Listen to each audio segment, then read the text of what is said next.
Gracias. De verdad, Señor, muchas gracias por tu amor y por tu inmensa misericordia, Señor. Señor, hoy vemos personas reunidas en este lugar, Señor. Almas reunidas, Señor, con un solo fin: de adorarte y de reconocer, Señor, que somos personas que tenemos una extrema necesidad completamente, Señor, de ti. Todo nuestro ser, todo, Señor, te necesita. Señor, tú has dicho que separado de ti, nada podríamos hacer, absolutamente nada. Señor, el hombre que no te tiene, el hombre que no tiene a tu Hijo amado en su corazón, Señor, y por medio de tu Hijo, Señor, no está tu Espíritu, actúa para sí mismo. Pero, Señor, aquel que tú llamaste, aquel que pusiste tu Espíritu, aquel que cambiaste su naturaleza, Señor, tus escogidos, tus llamados, tus ovejas, tu iglesia, ya no tiene el mismo sentir que teníamos antes, sino que tenemos este sentir que es adorarte a ti, todo en una misma dirección, todo unánime en un mismo sentir, todo unánime en el mismo pensamiento. Queremos adorarte, alabarte y honrarte a ti, oh gran Dios. Señor, en agradecimiento, Padre, y como recién reflexionábamos con lo que cantábamos, Señor, y gracias por lo que cantábamos. Muchas gracias, Señor, por eso que recién cantábamos por medio de melodías. Que tú moriste, que enviaste a tu Hijo para que muera en una cruz por nosotros, para que sobre Él sea cargada nuestra culpa, todo nuestro pecado, y el acta de muerte que estaba, Señor, sobre nosotros, fue sobre Él, y Él padeció y Él sufrió, para que muchos por causa de Él sean salvos. Y hoy, Señor, eso nos une. Hoy, Señor, nos pone juntos como iglesia, Señor. Quizás, Padre, nuestros quehaceres, nuestras cosas, no nos tiene todo un día o toda una semana unido físicamente, pero, Señor, en el Espíritu tú nos tienes unido, que llega un momento, Señor, que no soportamos el deseo y el anhelo de encontrarnos con nuestros hermanos, de estar con ellos, porque, Señor, eso no fue producto de nuestro sentimiento, de nuestra emoción, eso fue producto de tu amor, Señor, en cada uno de nosotros. Quizás hasta podemos apartarnos un tiempo, pero después, Señor, algo en nosotros va a empezar a trabajar, va a empezar a obrar y nos alinea nuevamente y nos pone en la senda, Señor, que tú preparaste para cada uno de tus hijos. Gracias, Señor, de verdad. Y hoy vinimos, Señor, para escuchar tu palabra, Señor, para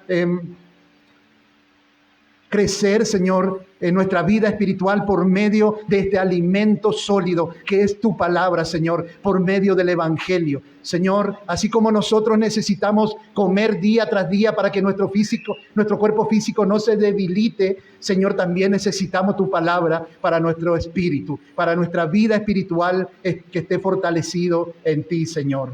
Oh, gran Dios, de otra manera no hay, Señor. Por eso reconocemos esta gran necesidad, Señor. Y eso no tiene hoy acá. Oh, Señor, oramos por nuestros hermanos que no están hoy con nosotros, Señor. No sabemos cuál es la causa. Tú lo sabes, Señor. Tú sabes. Y conforme, Señor, al conocimiento que tú tienes, tú traerás convicción a la mente y al corazón de ellos. Tú, Señor, no nosotros. Nosotros solamente te suplicamos y te clamamos en gran misericordia, sabiendo que tú eres Dios de misericordia, Señor. Bendito Dios, para que, Señor, también en ellos, Señor, suceda lo mismo que nosotros. La prioridad, Señor, que eres tú.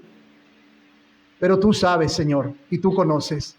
Por lo tanto, Señor, bendice también y guárdalo en donde ellos estén. Te lo pedimos en el nombre de Cristo Jesús. Amén y amén. Gracias, Señor. Amén. Bueno, hermanos,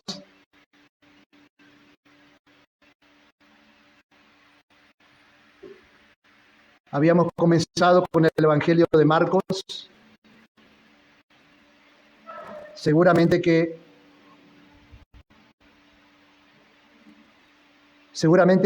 como esto fue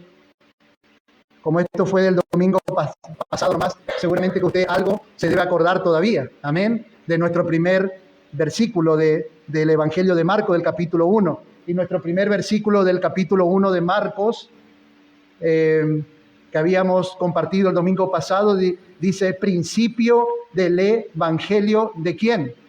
De Jesucristo, de nuestro Señor Jesucristo, Hijo de Dios. Amén. Y habíamos encontrado una gran riqueza en esta palabra, ¿no? Primero, de cómo Marcos quiere presentarnos este evangelio muy acelerado, muy rápido. Eso justamente es la causa de que este evangelio es el más corto de todos los demás.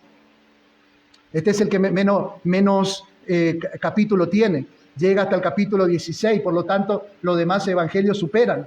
Pero Marcos quiere hacer una aceleración en hablar del Señor Jesucristo. Entonces él presenta como principio este evangelio, como el principio del evangelio. Él presenta justamente, y nosotros habíamos dicho, ¿qué es este principio que Marco presenta? Es justamente al que es el centro del evangelio. ¿Se acuerdan? Que el evangelio tiene un centro. ¿Y cuál es el centro? Amén. ¿Quién? Jesucristo. Amén. Entonces quiere decir que estamos refrescando la memoria. El centro es Jesucristo. No hay otro nombre dado a los hombres bajo el cielo. Ahí tienen un cartel, dice Hechos 4:12. No hay un nombre dado, en ningún otro hay salvación, porque no hay un nombre bajo el cielo dado a los hombres en que podamos ser salvos. Amén. Es Jesucristo. Amén. Aunque muchos inventan otros nombres como, no sé, como intercesor delante de Dios, pero nosotros bíblicamente sabemos que no hay otro. No está Pedro, no está Pablo, no está Felipe, no está Juan, no está Marcos, no está Mateo como intercesor, no está María como intercesora. Simplemente, y el único, es nuestro Señor Jesucristo. Amén, amén. Todo lo demás fueron instrumentos de Dios. Nada más que eso, hermano. Pero el centro del evangelio es nuestro Señor Jesucristo. Amén. También vimos que si este Señor Jesucristo que nosotros reconocemos como Salvador, también vimos que Marcos lo presenta como Hijo de Dios, porque si no fuera Dios, no llegaría a concretar lo que Él concreta en su ministerio. Tiene que ser Dios, tiene que venir de Dios, tiene que haber un poder sobrenatural, un poder que no es terrenal, sino celestial, para que suceda todo lo que sucedió en el transcurso de su ministerio. Amén. Gloria a Dios, hermanos. Es así. Hermano, el único que puede salvar y transformar la vida del ser humano es Dios. Hermanos, nosotros no podemos cambiar a nadie, lo venimos aprendiendo en este tiempo. No podemos cambiar a nadie. Usted se va a cansar de tratar de convencerle a alguien y que cambie su mente y que cambie su vida interna, y capaz que le va a decir, sí, te entendí, pero después con el tiempo usted ve que sigue en la misma vida. No hay cambio. Usted se encuentra con esa persona de vuelta y le insiste, y le insiste, y le insiste, y está perdiendo el tiempo. Simplemente, ¿por qué? Porque ninguno de nosotros podemos hacer eso. ¿Sabe por qué? Porque hay un solo Dios que tiene el poder para transformar la mente y el corazón de todas las personas. ¿Amén? ¿Se entiende? Y eso es lo que Marcos quiere mostrarnos desde el comienzo, desde el Evangelio. Tal cual es lo que Marcos está haciendo ya desde el comienzo de su Evangelio, mostrándonos hoy a nosotros y a la iglesia de aquel tiempo el propósito por el cual Jesucristo vino a esta tierra. Amén. Y hoy vamos a ver Marcos capítulo 1 nuevamente, pero vamos a hacer del versículo 2 al 8. El 1 ya lo vimos, del 2 al 8. Vamos a leerlo todo junto. Marcos capítulo 1, versículo 2 hasta el versículo 8. A ver qué Marcos nos relata en este pasaje, en estos pasajes. Dice, versículo 2 dice, como está escrito en Isaías, el profeta, he aquí yo envío mi mensajero delante de tu faz, el cual preparará tu camino delante de ti. Voz del que clama en el desierto, preparad el camino del Señor y enderezad sus sendas. Bautizaba Juan en el desierto y predicaba el bautismo de arrepentimiento para perdón de pecados. Y salían a él todas las provincias de Judea y todos los de Jerusalén, y eran bautizados por él en el río Jordán, confesando sus pecados. Y Juan estaba vestido de pelo de camello y tenía un cinturón de cuero alrededor de sus lomos. Y comía, ¿qué comía Juan? Langosta y miel silvestre.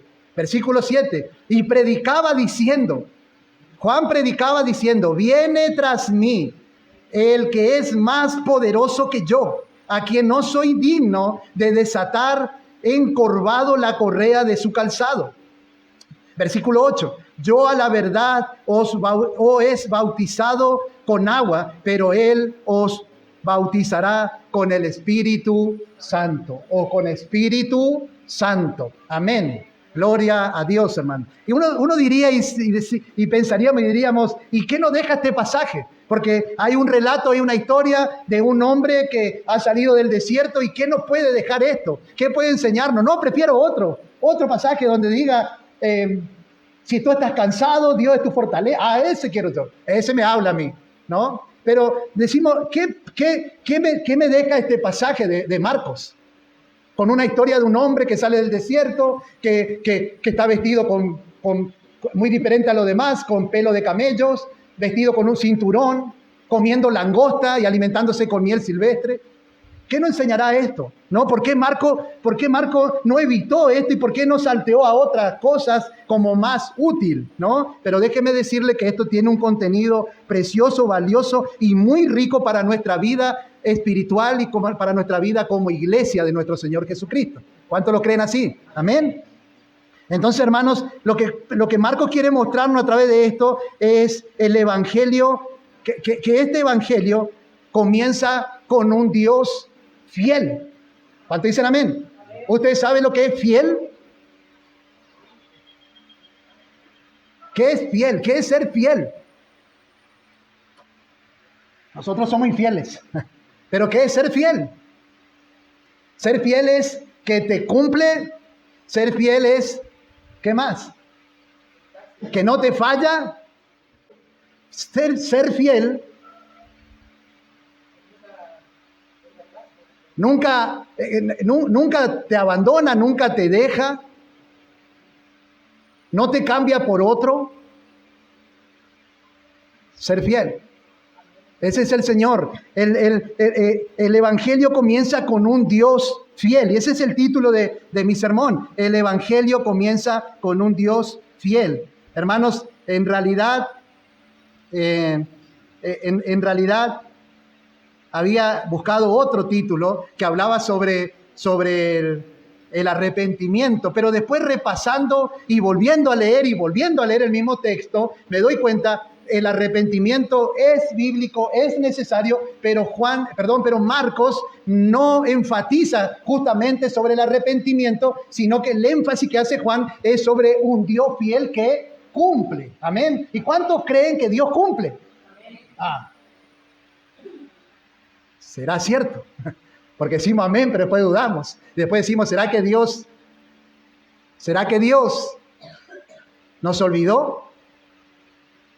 ¿Se acordará el Señor todavía? ¿Lo voy a recordar por las dudas? ¿No? Dudamos. Pero hermanos, Marcos nos va a mostrar la fidelidad de Dios. Volví una y otra vez a este pasaje y entendí que Marcos no pone el énfasis primero en Juan, ni siquiera en el arrepentimiento, sino Marcos lo que quiere mostrarnos, su énfasis es mostrarnos la fidelidad de Dios, cumpliendo lo que había prometido. El arrepentimiento sigue siendo parte del llamado, claro que sí, el arrepentimiento sigue siendo necesario para el llamado. Pero el centro del texto es un Dios que actúa conforme a su palabra. Y usted me va a decir, pastor, ¿y cómo usted me puede demostrar eso? Vamos a nuestro segundo pasaje y vamos a ver cómo comienza. Y seguramente usted ya se dará cuenta de cómo comienza. En nuestro segundo pasaje ya nos da un pantallazo de qué quiere mostrarnos Marcos. ¿Qué pone Marcos en el segundo versículo? ¿Cómo está? Esto sucedió como está. Eso no está diciendo algo. Si está escrito es porque alguien dijo anteriormente y eso está escrito. Alguien prometió años y años atrás y un día se tenía que cumplir. Entonces Marcos está enfatizando eso y dice como está escrito. ¿En quién? En el profeta Isaías. ¿Es la que recurre? Recurre a las profecías del Antiguo Testamento, al profeta Isaías.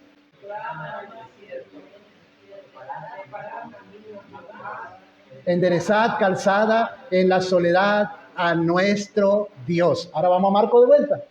Marcos capítulo 1, versículo 2. ¿Qué dice Marcos? ¿En quién? En Isaías. Amén. El profeta, como está escrito. Ahora Marcos, inspirado por el Espíritu Santo, él no comienza con explicaciones largas, comienza declarando quién es Jesús. Jesucristo, el Hijo de Dios. Y antes de presentar a Cristo públicamente, Dios prepara el camino y lo hace dejando algo muy claro. Dios no improvisa, Dios cumple lo que Él promete. Amén.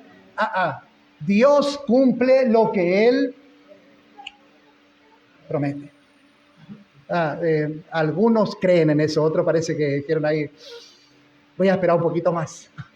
Dios promete, Dios cumple con lo que Él promete. Amén. Amén. Hermanos, Dios no es un Dios olvidadizo como nosotros. Dios no es un Dios que se enoja y después dice, yo no, lo que...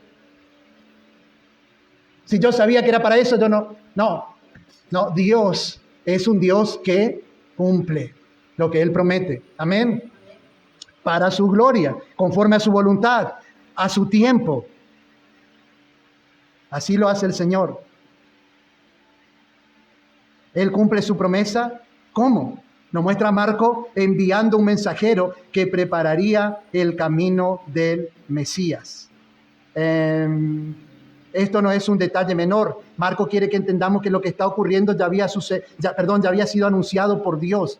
Juan el Bautista no aparece de la nada, no surge por iniciativa propia, ni es un recurso de Dios en último momento. Y eso es lo que podemos ver en Marcos 1:2. Como está escrito, dice Marcos. ¿En dónde? Marcos, en el profeta Isaías, el profeta. He aquí yo envío mi mensajero delante de tu faz, cual preparará camino delante de ti. Versículo número 3. Dice, voz que clama en el desierto, preparad el camino del Señor y enderezad su senda. Esto es lo que el Señor dijo por boca del profeta. Amén. Ahora, lo que el Señor dijo por boca del profeta, muchos años atrás, se estaba cumpliendo ahí con Juan el Bautista. Amén. Entonces, ¿eso qué nos demuestra? Que tenemos un Dios fiel, un Dios que no deja sin cumplimiento su promesa. Amén. Gloria a Dios, hermano. Amén. Y el énfasis no está en Juan el Bautista. El énfasis no está en Juan el Bautista, sino que el énfasis está justamente en que Él es fiel a su promesa. Así que, mis hermanos, imagínense al Señor, imagínense, bueno, no me salió esta, algo tenemos que improvisar ahora. ¿Sabe lo que es improvisar? Pensar en el momento, llegar cambiar los planes, porque esta no me salió y tenemos que improvisar algo rápido. ¿Se imagina el Señor haciendo eso? Bueno, no me salió lo otro, esto es una improvisación. Ahora va a salir un hombre del desierto vestido de piel de camellos y él va a anunciar, él va a ser la voz de aquel que traerá la salvación, el mensaje. No, Dios no improvisa. Dios promete, Dios tiene promesas. Hermano, Dios no hace esta artimaña de magos como algunos lo presentan a Dios. Él no busca un recurso de último momento, sino que Él lo que hace es el cumplimiento de su palabra. Amén. Malaquías 3:1. Isaías 43. Malaquías también anunció el profeta, Dios por boca del profeta lo mismo que anunció Isaías. Dios habló y ahora Dios actúa conforme a lo que habló. Entonces, hermanos, ¿podemos confiar en Dios? ¿Por qué? Porque Él siempre cumple lo que promete. Ahora, ¿cómo sabemos eso? Porque Él nos muestra por medio de su palabra. Ninguna promesa de Dios quedó sin cumplirse. Amén. Gloria a Dios. Segundo lugar, hermano, Dios usa el mensajero, pero el mensaje sigue siendo de Dios. No nos gusta, no le va a gustar a muchos tampoco, porque muchos se quieren adueñar del mensaje de Dios y quieren hacer lo que a ellos se le canta con el mensaje de Dios y sacan provecho del mensaje de Dios, pero no, porque Dios tiene su mensajero, pero el mensaje sigue siendo de Dios. ¿Qué quiere decir eso? El mensaje, el centro del mensaje sigue siendo nuestro Señor Jesucristo. Amén. Nuestro Señor Jesucristo. Eso es lo que nos muestra en el versículo 4 al 6. Vamos a ver el 4 al 6 de Marcos. Versículo 4 dice: bautizaba Juan en el desierto y predicaba el bautismo de arrepentimiento para perdón de pecados. 5. Dice: y salían a él toda la provincia de Judea y todo lo de Jerusalén y era bautizado por él en el río Jordán, confesando sus pecados. Y el 6 dice: y Juan estaba vestido de pelo de camello, tenía un cinto de cuero alrededor de su lomo y comía langosta y miel silvestre. Juan aparece predicando en el desierto. Qué lindo. Eso es lo que vemos a través del pasaje. Un mensajero que aparece predicando. Alguien que estaba ya profetizado que iba a venir en algún momento. Él aparece predicando un mensaje, limpiando el camino y llamando a un arrepentimiento. Ahora, ¿en dónde aparece Juan? Ya que el pueblo tenía sinagogas, templos. Ellos tenían sus lugares de reunión, pero Juan no apareció ahí. ¿En dónde aparece Juan? En el desierto, totalmente en contraste a lo que estaban acostumbrados el pueblo de Israel.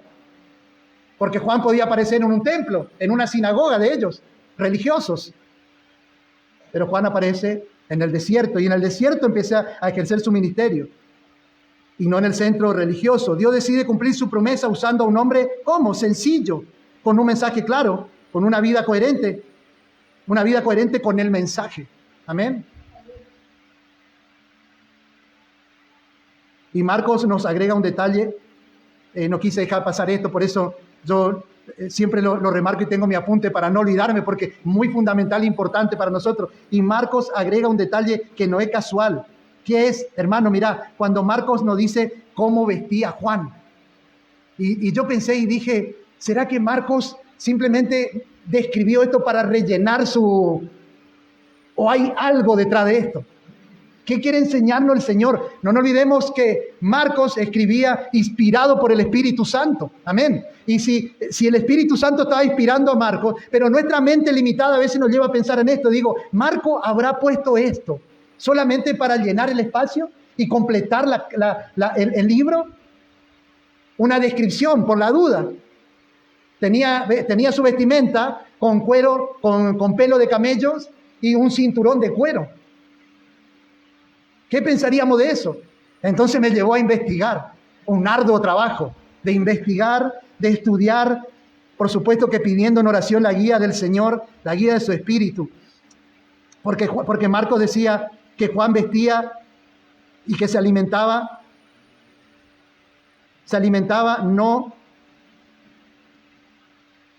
no para rellenar el relato ni para agregar un detalle pintoresco. Y en la Escritura los detalles nunca son casuales, hermanos. Ningún detalle que nosotros podamos ver y decir, ¿qué me servirá este pasaje? ¿Qué me dirá mi vida este pasaje? ¿No? Pero algo el Señor nos quiere enseñar para que nosotros pongamos por obra como iglesia. En la Escritura los detalles nunca son casuales. La vestimenta de Juan nos conecta directamente con la figura del profeta Elías. ¿Alguien se acuerda de Elías del Antiguo Testamento? Directamente nos lleva a una figura con el profeta Elías. O sea que el Espíritu Santo estaba inspirando a Marcos y recordando ya lo que había sucedido mucho tiempo atrás con el profeta Elías. Segunda de Reyes, capítulo 1:8. Mire lo que dice del profeta Elías. Segunda de Reyes 1:8.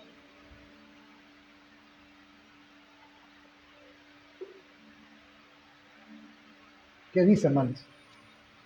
Ellos le respondieron, un varón que tenía vestido de pelo y ceñía su lomo con un... Entonces él le dijo, es Elías el Tisbita. Amén. Es el profeta Elías. Amén. ¿Se entiende, hermano? Entonces, Marcos lo que quiere Marco quiere que entendamos que Juan no solo predica como profeta, sino que aparece como el profeta prometido. Alguien que había sido prometido para ese tiempo. Este no salió, apareció acá, ¿no? Este es alguien que fue prometido. Este es alguien que fue apartado para este tiempo, para este momento. ¿Qué quiere decir? Juan es el profeta. Amén. Juan es el profeta. No el Salvador, el profeta. Es el profeta prometido, aquel que vendría antes del Mesías. No es un hombre excéntrico, es el cumplimiento de lo que Dios había anunciado. Juan es el cumplimiento de lo que Dios había anunciado.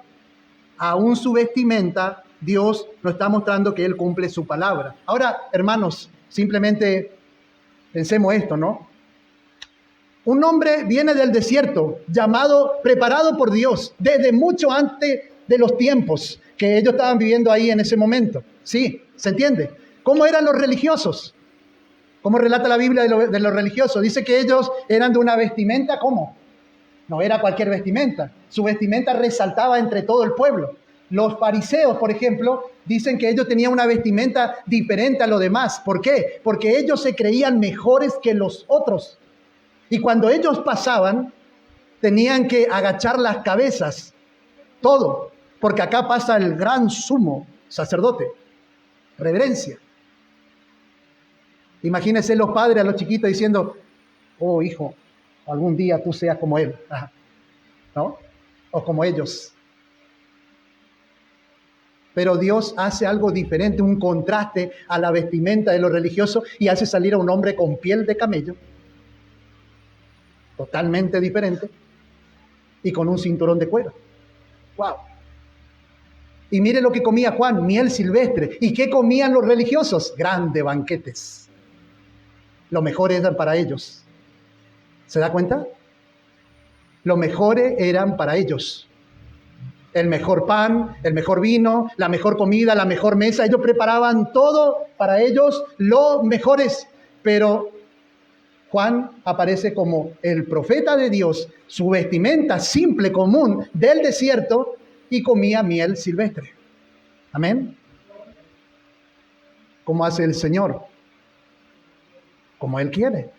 Y contrastando así a la religiosidad de estos hombres. ¿Se entiende? Totalmente lo contrario. Dios, hermano, Dios es fiel incluso en los detalles. Hasta ahí Dios es fiel, incluso en los detalles. Y nada de lo que Él promete queda incompleto. En tercer lugar, hermanos, el mensajero prepara el camino, pero no ocupa el lugar. Y eso lo vamos a ver en el versículo 7 y 8 de nuestro pasaje de hoy. Él prepara el camino. El mensajero lo único que hace es preparar el camino, pero no ocupa el lugar. Juan es el mensajero. Simplemente él es la voz que clama. ¿Se entiende? Este mensajero es la voz, pero no es el mensaje. Entonces, lo importante no es el mensajero, sino el mensaje que porta este mensajero. Amén. Hermanos, y nosotros como iglesia hoy debemos portar también un mensaje. ¿Cuál es el mensaje que porta la iglesia?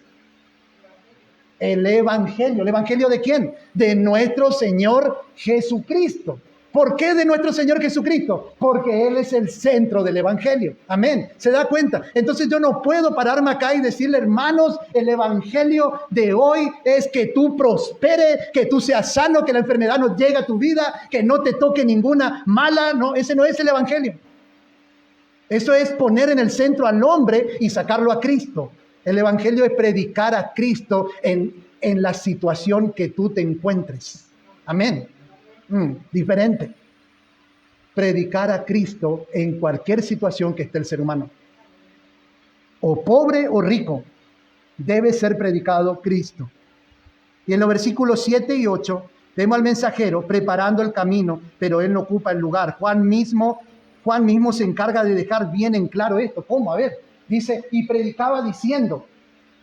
Juan podía decir, bueno, yo fui enviado, yo vine acá para hacer una gran obra, pero él predicaba diciendo, ¿qué decía Juan? Viene tras mí.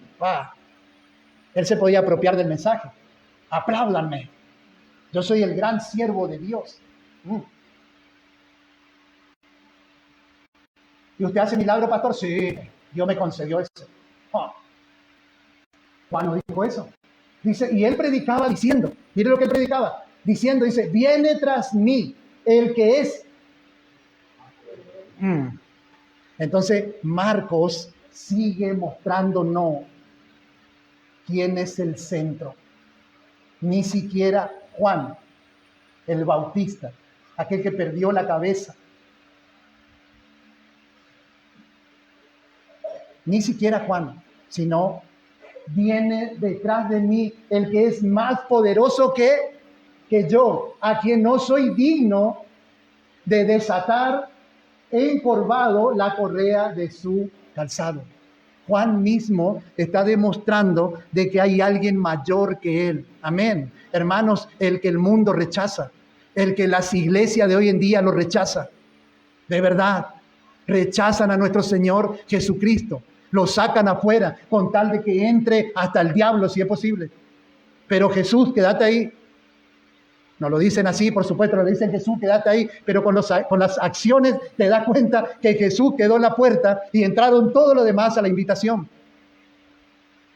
Porque Jesús está diciendo, ¿qué están haciendo con mi iglesia?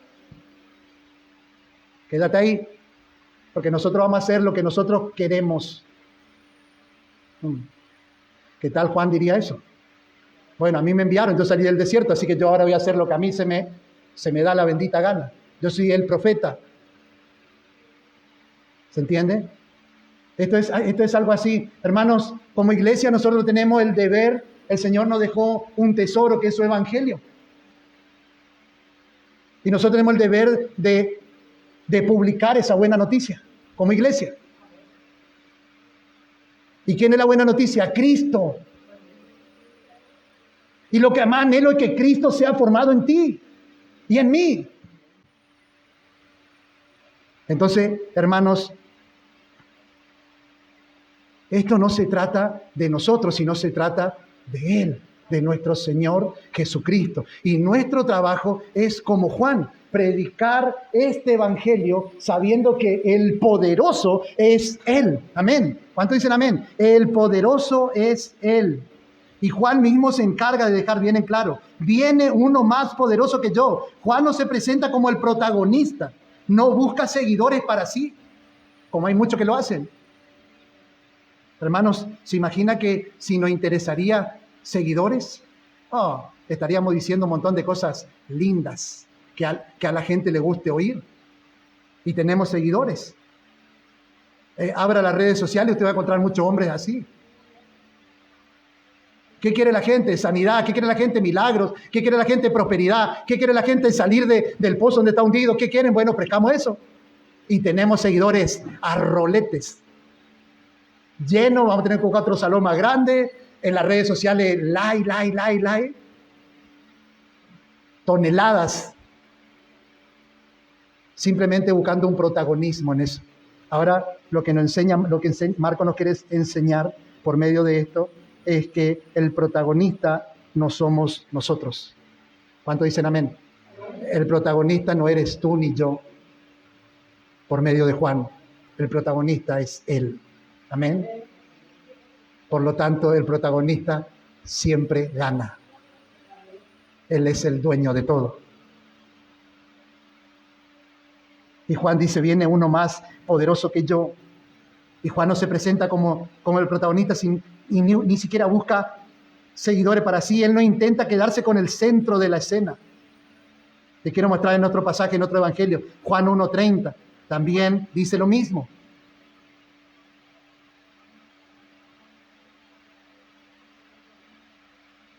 Juan 1:30, el evangelio de Juan, capítulo 1, versículo 30, dice, el que viene después de mí es antes de mí.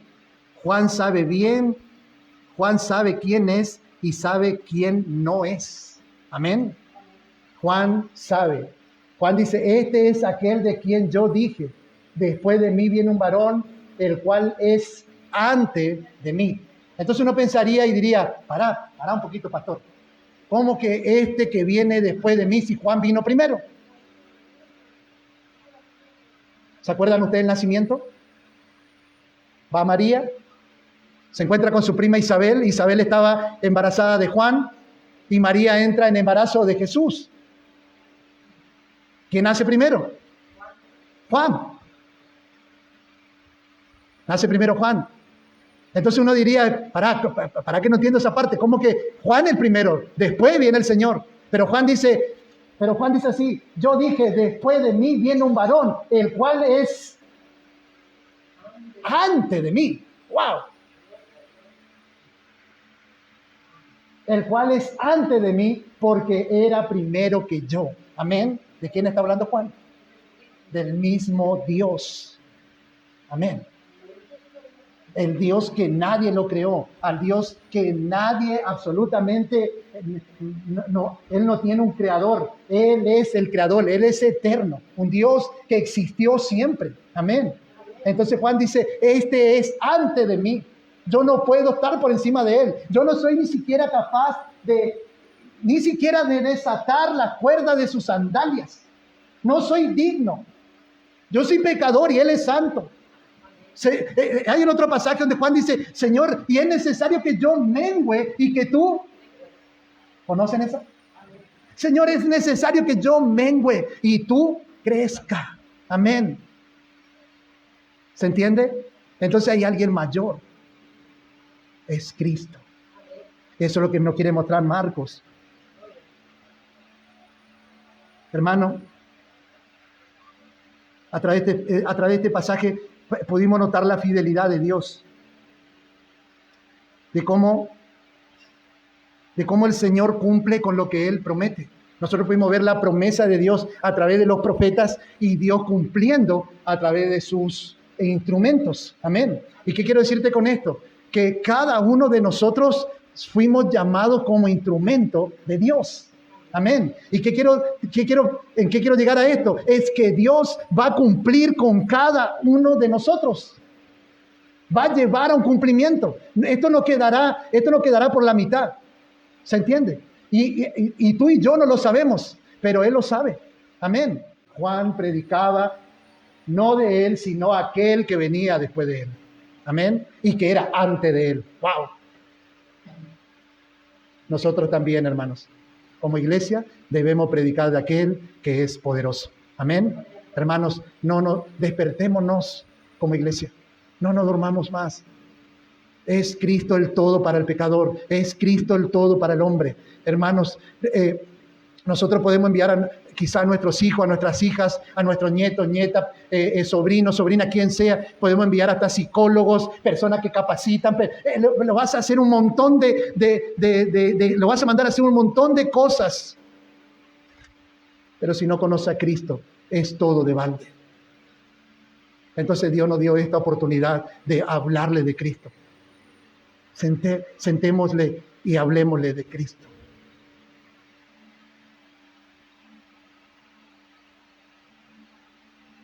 Marco tenía un apuro en esto.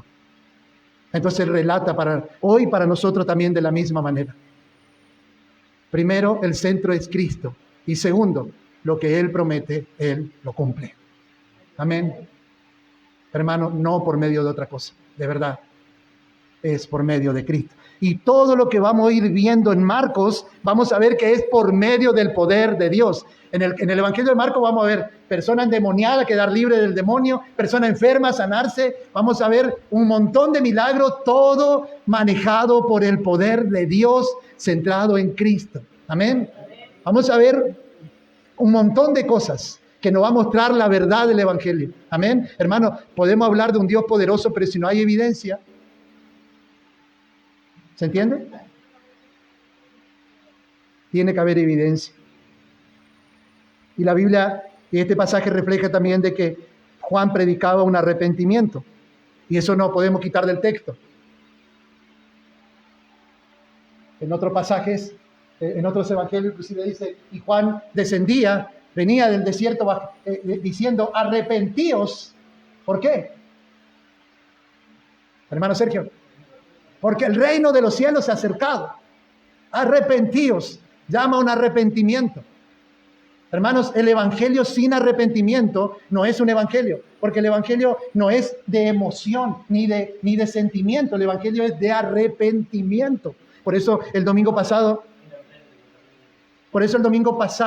le decía lo de Pedro, por ejemplo, la predicación de Pedro, ¿se acuerdan? Cuando levantó al cojo, cuando dijo, todo, ¿qué tiene para darnos? ¿Qué tiene para darme?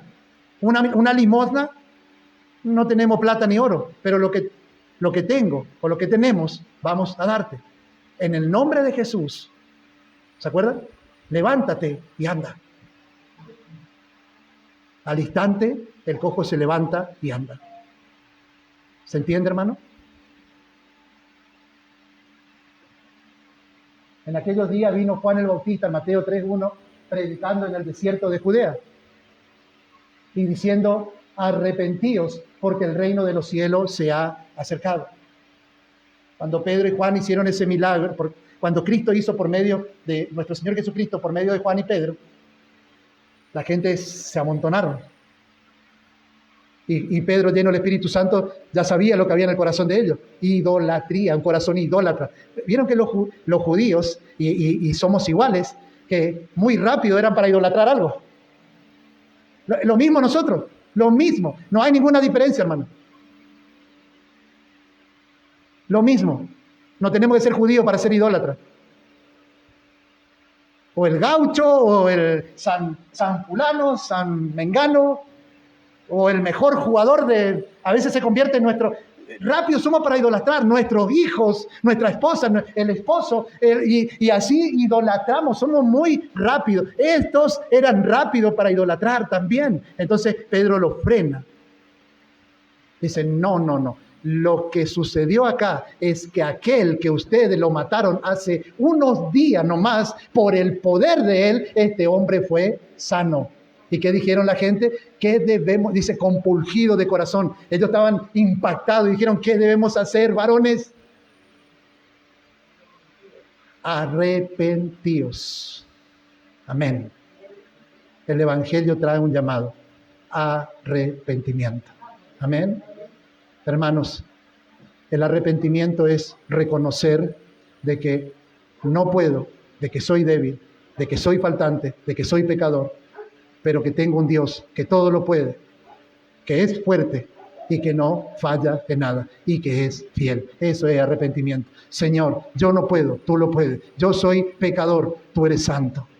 Ten misericordia de mí. Amén.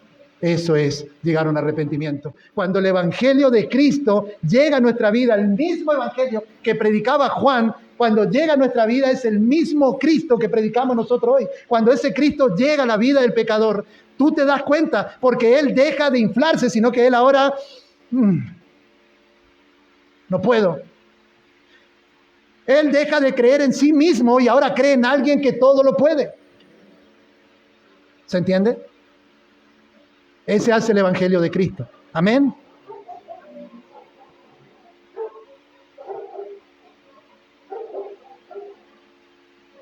Para terminar, hermanos, quiero decirte esto. Dios cumple su promesa y llama al pueblo a preparar el camino del Señor con corazones humillados delante de Él. Isaías, te quiero mostrar dos pasajes. Isaías capítulo 1, 18 y Hechos 3, 19.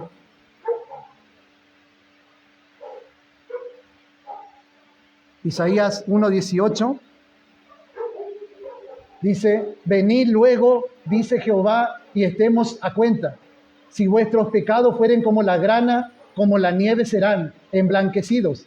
Y si fueren rojos como el carmesí, vendrán a ser como blancas lanas. Amén. Esto es como el Señor nos llama, con un corazón humillado. Hechos capítulo 3, versículo 19. Hechos 3, 19. También dice la palabra del Señor, así que arrepentíos y convertíos para que sean borrados vuestros pecados, para que vengan de la presencia del Señor tiempos de refrigerios. Amén. No hay preparación del camino, hermanos. No hay preparación del camino del Señor sin un corazón que se vuelva a Dios. Y para concluir, hermanos amados, Marcos quiere que entendamos algo desde el comienzo. ¿Qué es? El Evangelio que anuncia no descansa en nuestra fidelidad, sino descansa en la fidelidad de Dios. ¿Esto es para qué? Para que cuando prediquemos el Evangelio no estemos confiando si en lo que nosotros vamos a hacer por ello va a ser efectivo, sino que cuando prediquemos el Evangelio estemos confiando en que lo que va a hacer Dios o lo que Dios hizo es efectivo. Amén. Porque alguno podrá decir, no, pero parece que ya no tiene más remedio, no vuelve para atrás, le llevó el diablo ya. No, eso porque estamos confiando en nosotros, pensamos así, pero si realmente confiáramos en el Señor, Él lo trae nuevamente. Amén. Hermanos, muchos de nosotros somos testimonio fiel de ese poder. Amén. El evangelio que anuncia descansa en la fidelidad de Dios. Dios prometió enviar al mensajero y Dios cumplió su palabra. Y si Dios fue fiel al cumplir esta promesa, podemos estar seguros de que será fiel en todo lo que ha prometido en Cristo. Podemos confiar en Él, porque el evangelio no comienza con nosotros, ni con nuestra fidelidad, sino que el evangelio comienza con un Dios fiel. Amén. Así, con esta palabra, hermanos, quiero invitarle a que oremos en esta tarde. Amado Dios, gracias, Señor, por tu evangelio.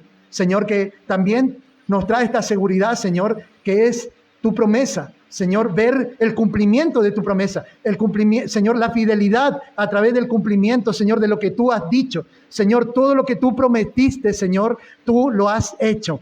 A lo largo del tiempo, Señor, por medio de los profetas, Señor, tú has hablado, pero así, Señor, también tú cumpliste, Señor. Y lo que Marcos, nuestro hermano Juan Marcos, Señor, lo que quiere mostrarnos es justamente eso, y para nosotros también como iglesia. Señor, para que no desmayemos y no nos quedemos por el camino, sino que confiemos, Señor, en este bendito evangelio, Señor. Hemos predicado a fulano